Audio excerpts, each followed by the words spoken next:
Egyptian tombs we have. And it's pretty near perfect too. And that's one of the wonderful things about Belzoni, because although he's usually portrayed as this dire old treasure hunter who goes around bashing things up, he didn't cut all the faces out like the Napoleonic scholars had done when they came to the Valley of the Kings, and like much more famous Egyptologists would do 10 years after Belzoni had left it. He left these monuments in situ, absolutely perfect as he found them. However, he still had to make a profit. The British consul wanted goodies to flog, and Belzoni wanted something for his own credit. He was beginning to realise that he could become a famous explorer with a grand reputation. Now he knew, because ancient Greek tourists had told him so in their writings, that there were 40 tombs in the Valley of the Kings. Belzoni, though, could only count 20. So he knew that there were piles of treasure in this desert, just waiting to be found.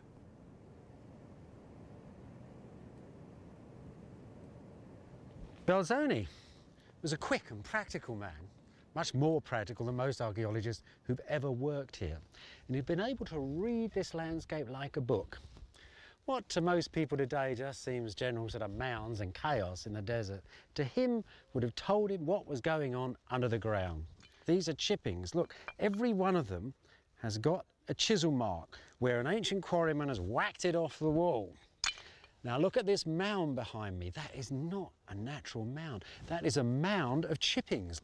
These bits of very soft shale embedded with the limestone would have told him that this had been quarried very deep down in the ground where that shale was. He'd have seen it further down the valley, exposed, so he knew exactly where this was occurring in the landscape. There were other indications too. When it rains in this valley, as it does every now and again, the water rushes down here, runs into the centre of the valley and goes down the road. Belzoni, though, noticed that in this part of the valley, some of the water was sinking straight into the ground. That, then, was where the tombs were. So with the consul's money, he started to dig a great swathe through the landscape, and they came across 2 or 3 really beautiful tombs, full of paintings, nice collection of antiquities. Not the jackpot, but pretty good stuff.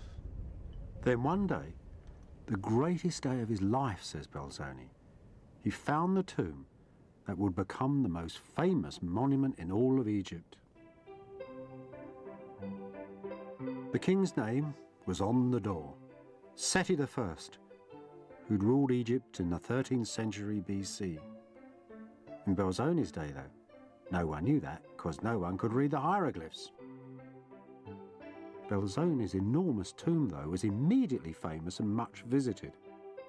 Its pictures just as Belzoni drew them, precise, slightly pinched and brightly coloured, greatly to 19th century taste. What, though, to do with yet another immovable treasure? Belzoni had an inspiration. He made casts of the tomb and in 1821 reconstructed parts of it in a Piccadilly gallery in London and sold tickets to the show. It was a sensation, the documentary of its day, and Belzoni's accompanying book, an international bestseller. The Italian engineer had realised what it would take most other treasure seekers another century to understand. The treasures of Egypt were as much in the imagination as in the sand.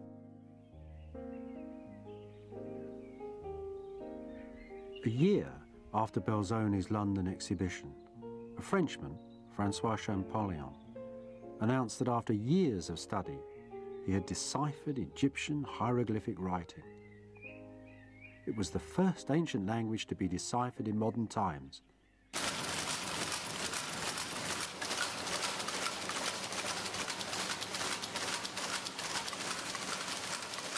And suddenly, the treasures of old Egypt were in worse danger than they had ever been before. After Champollion, ancient Egypt was no longer a romantic dream, but an academic industry. Year by year, multitudes of texts on old papyri and the ancient monuments were all deciphered and undone. Flocks of Western scholars gave Egypt's tombs and temples names and dates and stories of their own.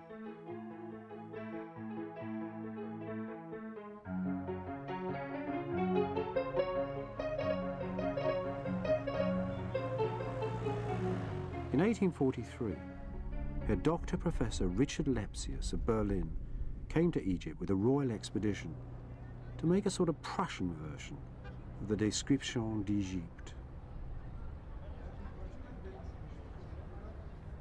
Lepsius was one of the very greatest of all Egyptologists.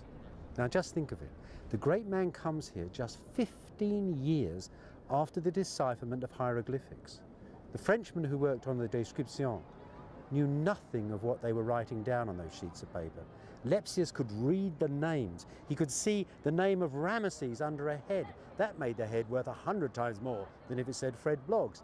It suddenly became a collector's dream. Everything had labels on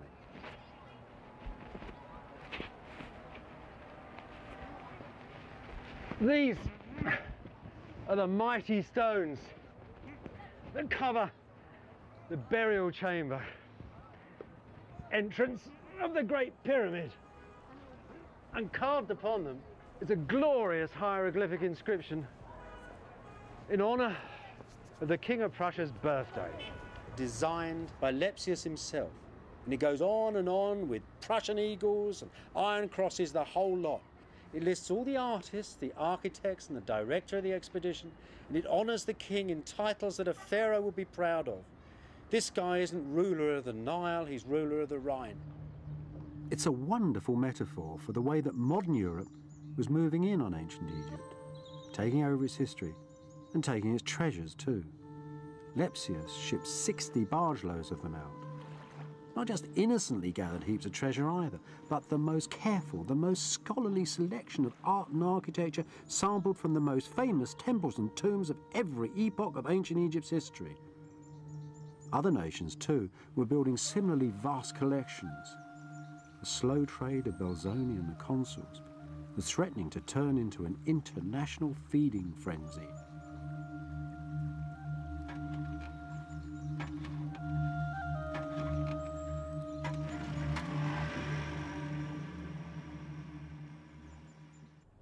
You know, the villagers that live round here in Karnak, outside the temple walls, call this place here the Ard Marsud.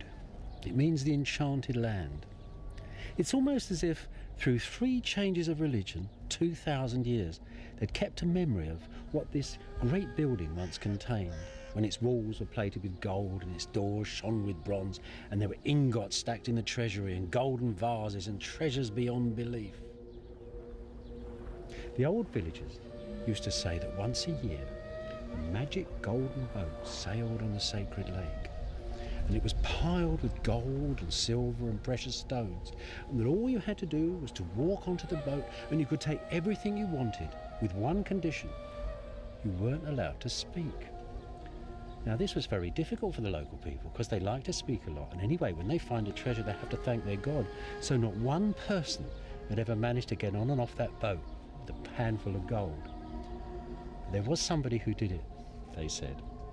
It was a Frenchman, a classic 19th century adventurer called Auguste Mariette. And being a good Frenchman, he kept his mouth truly shut. He went on that boat and he grabbed all the treasure he could. And that's how the jewels got into the Cairo Museum. Like many others of his day, Mariette had first travelled to Egypt to collect treasures for a European museum. Unlike the others, he stayed for the rest of his life. A school teacher from the Channel port of Boulogne, Mariette began his work in Egypt in the cemeteries that stand in the shadows of the pyramids of Saqqara.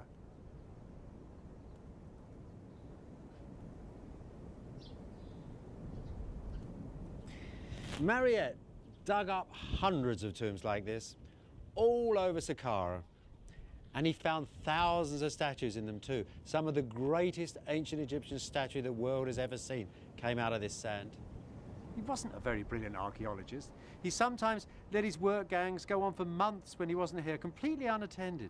And then they'd lay the sculptures at his feet when he came back. And boy, did he like those images. He really liked them. It's a funny thing, this desert, you know. It just looks like heaps of sand laying around the place. I'm sure the tourists that come here just think it's the Lawrence of Arabia effect. But it's far more than that. This is the cemetery of ancient Egypt's largest city. There are thousands upon thousands of tombs here, most of them ruined, buried under the flooding, drifting sands. And they've been plundered for thousands of years too. Ancient Greeks came here with flour sieves to sieve out gold beads from the mummies. Generations upon generations of travellers came here and went home with mementos. But it took Mariette and his work gangs to systematically clear the greater part of it.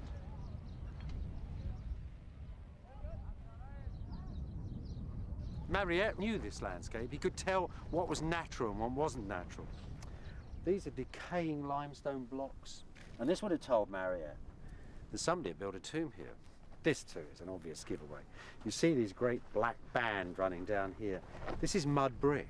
Mariette would have seen then that he had limestone walls and mud brick walls. This had been quite a complex of enclosures made of different periods, different ages. Anyway, one day Mariette was out for a walk, wondering what had happened to his men.